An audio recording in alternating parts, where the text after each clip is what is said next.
Do you ever wonder if your story idea is strong enough to carry a whole novel or memoir?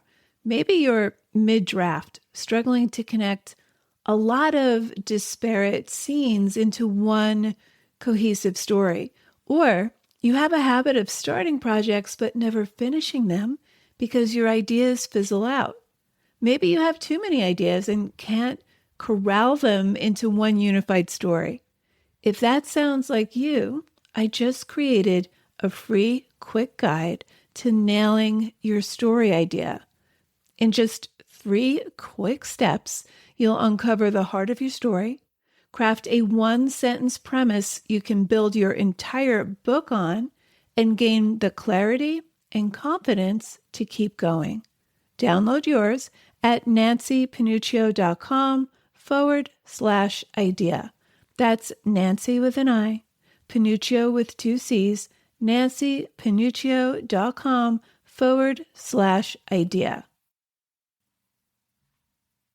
When you write to deepen the process, finishing becomes the natural outcome because you're engaged with discovery, not perfection. Writer Unleashed is for you, a writer who has the story you want to bring onto the page and into the hearts and minds of readers. I'm Nancy Panuccio, writer, editor, and book coach. Each week, we'll explore techniques, mindsets, and inspiration for writing stories readers can't put down. Thanks for spending some time with me today.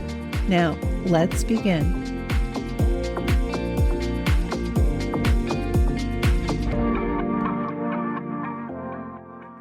If you've ever started a story only to abandon it halfway through, this episode is for you. I can't tell you how many half-finished stories I've tucked away over the years. All of them started out strong. I was excited to write them. I really thought I had a story with real teeth. But then midway through, the magic would fade. I'd lose faith in the story. It would seem to go nowhere, and I'd stop writing it. So what did I do? I'd start another story and another, only to have my excitement about it fizzle out. The story would drift, and I would walk away from it and start something new. Almost every writer faces this at some point. The good news is there are very real reasons this happens, and there are ways to break the cycle. So today, I'll share why you keep starting stories but not finishing them, the mindset shifts you need to make, and practical strategies to finally get to the end. So grab your coffee or your beverage of choice, settle in, and let's get right to it. So first, let's talk about why you start but don't finish. What's the mental mechanism that starts to whittle down our resolve to write a story and actually write it to the end? The first thing to know is this: it's not a reflection of your talent or your writing ability, and you're not lazy or defective. There are real reasons you keep abandoning your stories. Reason number 1 is the thrill of the first draft. Starting is fun. There are no mistakes. There's no pressure. It's just you and the thrill of a new idea. But as soon as the writing gets hard, when the middle gets messy, another idea pops into your head and it feels better, fresher, and easier. Neil Gaiman once said that halfway through every book, he wants to quit and write something new. The only difference is he doesn't. He pushes through. Okay, reason number 2 is perfectionism and fear of failure. Once we fall out of love with the idea of our story, when it gets challenging, we lose interest, or we think the story or the story idea has to go. You never have to face the possibility that it won't measure up. But here's the truth. No first draft is perfect. Writing a story is a process. It takes time. The first draft is supposed to be a mess.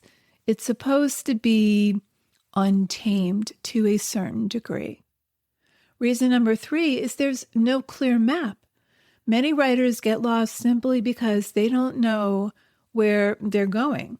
You don't need a rigid outline before you write. In fact, many writers spend weeks, even months, writing a very detailed outline and still struggle to write their story. So an outline doesn't inoculate you from losing steam when the story gets challenging to write. But you do need some kind of map, a sense of your protagonist's goal, what's standing in his or her way, and how this character will change by the end. And then there are turning points that spin the story and the character into higher stakes. Without that, the middle feels like a swamp and you abandon the hike. So let's talk about some mindset shifts to help you stay the course.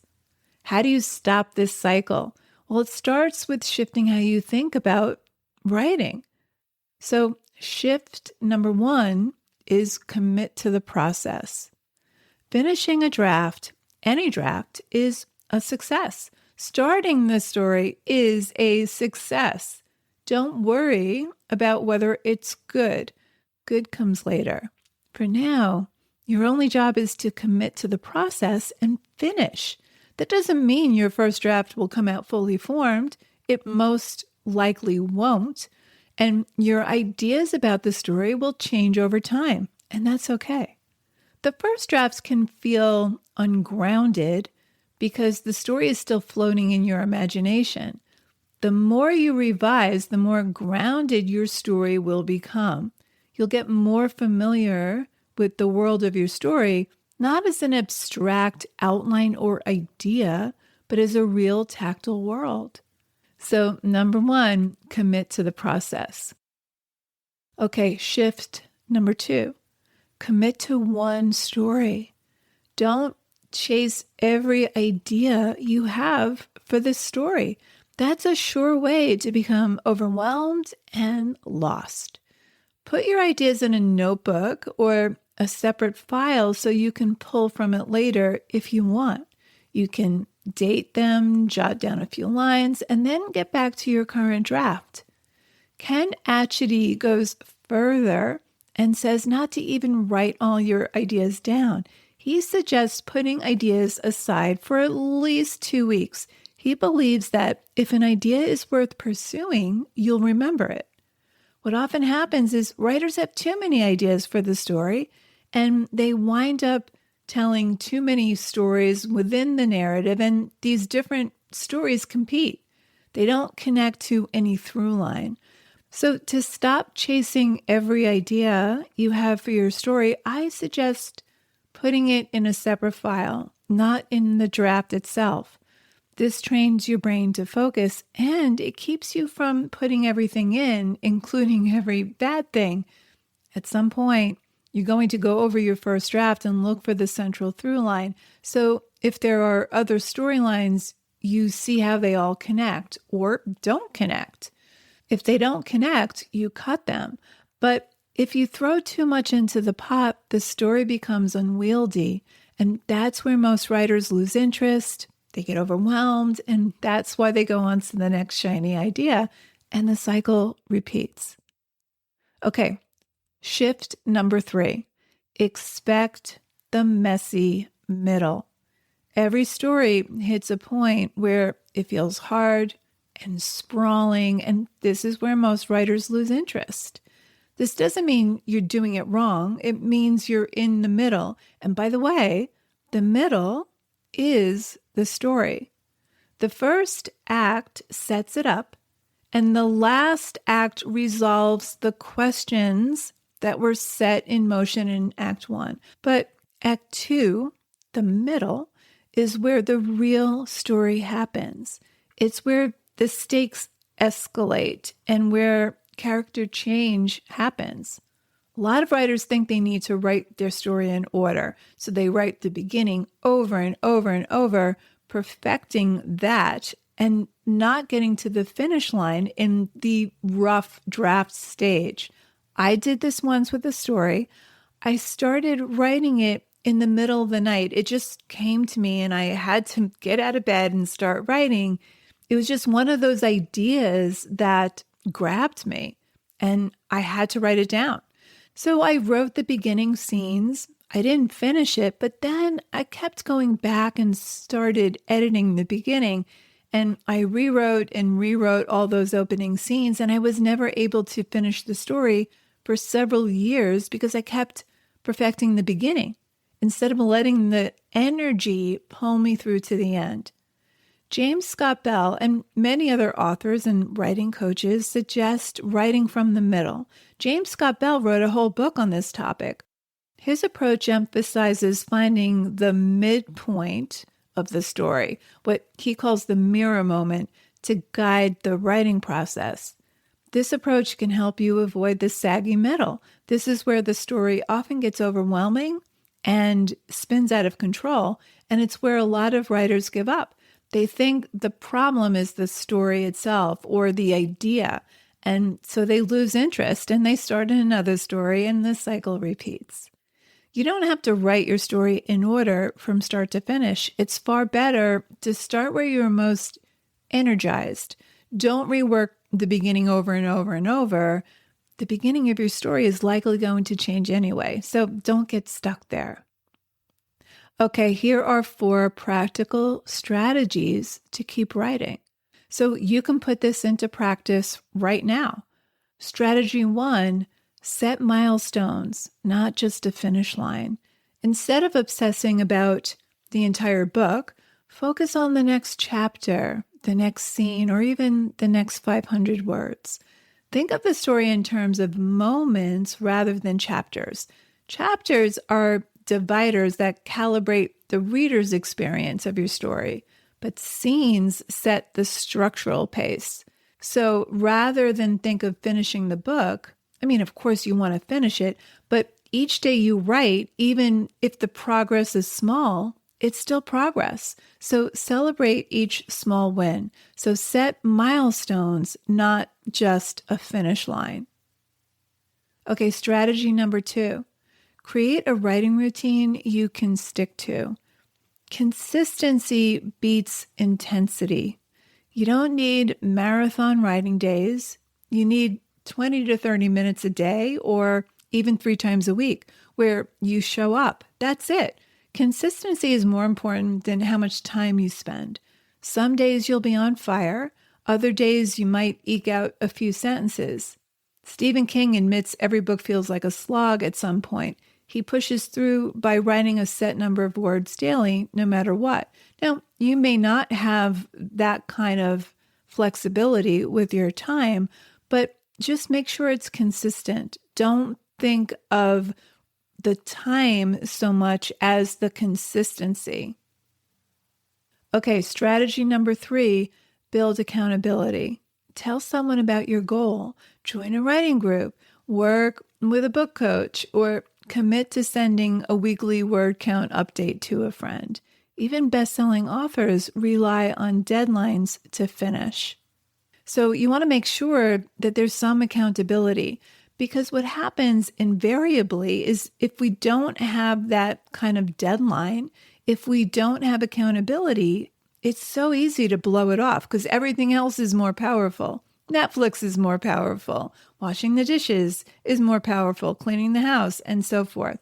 So if you have a deadline, if you have accountability, if you have other people you're required to send a certain amount of pages to on a regular basis, that keeps you committed to the story. Okay, last one, strategy number 4, deepen your process. Revisit what drew you to the story in the first place. The genesis of a story usually starts with a character in an unusual or strange situation. The story should elicit some deeper questions you're trying to answer about this character in this situation. That's what pulls writers to stay the distance. You need to connect to the questions you're exploring about the world and how it works. Maybe you're trying to excavate the past through your characters. So when motivation dips, ask yourself, why this story? Why now? Write that down. And when you feel like quitting, read it. Here's the part most writers overlook. Finishing isn't just about getting the story right. If your only goal is to finish or to get it perfect so that you can appeal to a certain audience, so that you can get it published, well, you'll start writing from a place of fear and anxiety. You'll rush, you'll judge, and you'll lose your connection to your story. Instead, use writing to deepen your process. Think of your draft as a laboratory. Each session is a chance to explore your character's hidden layers, play with mood, pacing, and language, and learn something about yourself as a storyteller. When you write to deepen the process, finishing becomes the natural outcome because you're engaged with discovery, not perfection. So try this. At the end of each writing session, ask, what surprised me today? Where did the writing feel most alive? What question do I want to explore next? Curiosity keeps you connected, and connection is what gets you to the end. So let's quickly recap the strategies to keep yourself on track.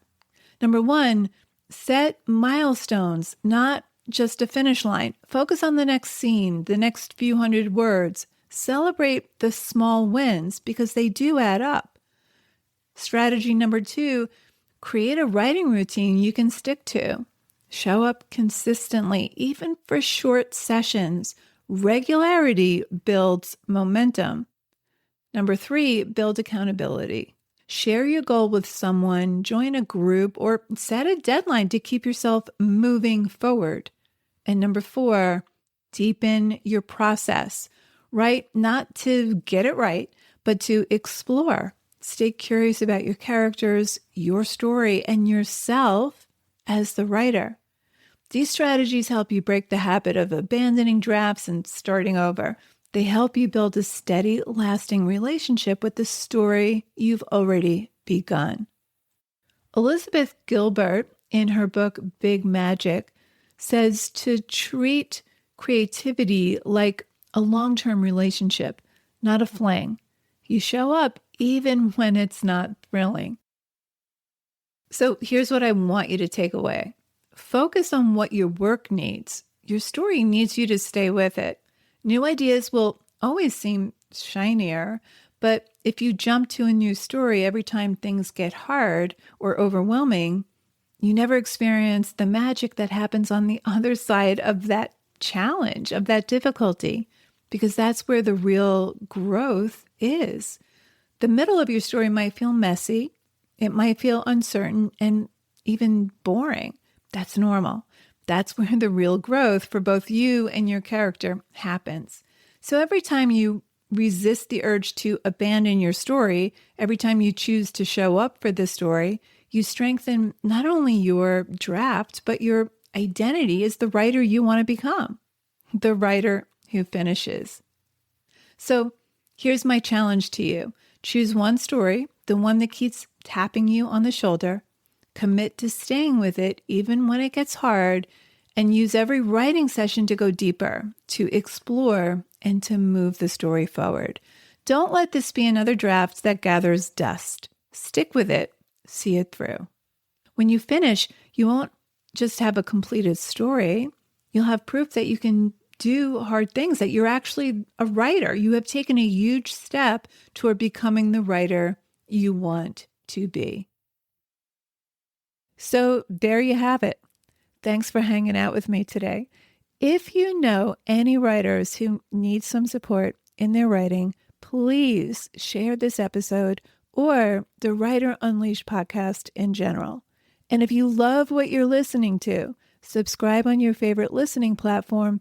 And if you're listening on Apple, please leave me a review. Reading how this podcast impacts your writing truly lights me up and helps me create topics for the show. Till next time, keep writing and I'll talk to you soon.